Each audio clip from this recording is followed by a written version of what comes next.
Welcome to our channel. Today we how to disable Clerk authentication signups in no-code apps step by step clearly. To disable Clerk authentication signups in your no-code app, start by logging into your Clerk dashboard. Navigate to the Settings section from the sidebar menu. Look for the Sign Up or Authentication tab within the settings. Locate the option labeled Enable Signups. Toggle this option to the off position. Next, review any additional settings related to authentication. Ensure that any message prompts for signups are also disabled. Save your changes to confirm the new settings. Return to your application to verify the changes have taken effect. Test the sign-up flow to ensure users cannot create new accounts. If necessary, update any documentation or user prompts in your app to reflect these changes. Consider informing existing users about the updated authentication process. This completes the steps to disable Clerk authentication signups in your no-code app. If the page does not load, refresh the browser or try again in a private or incognito window.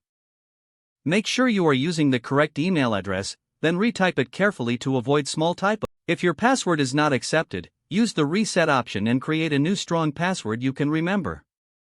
Check your spam folder for verification or security emails, then complete any requested confirmation steps. Enable two-factor authentication if available to improve account security and reduce unauthorized access risk. After signing in, review your profile details so your contact information and settings are accurate and current. If you see an error message, note it down and try again after restarting your device and internet connection. Log out when you finish, especially on shared devices, to keep your account and payment information. If the page does not load, refresh the browser or try again in a private or incognito window. Make sure you are using the correct email address, then retype it carefully to avoid small typos. If your password is not accepted, use the reset option and create a new strong password you can remember. Check your spam folder for verification or security emails, then complete any requested confirmation steps. Enable two-factor authentication if available to improve account security and reduce unauthorized access risk. After signing in, review your profile details so your contact information and settings are accurate and current.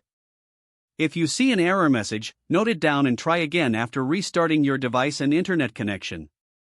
Log out when you finish, especially on shared devices, to keep your account and payment information secure. Don't forget to like this video and subscribe to our channel for more step-by-step tech guides.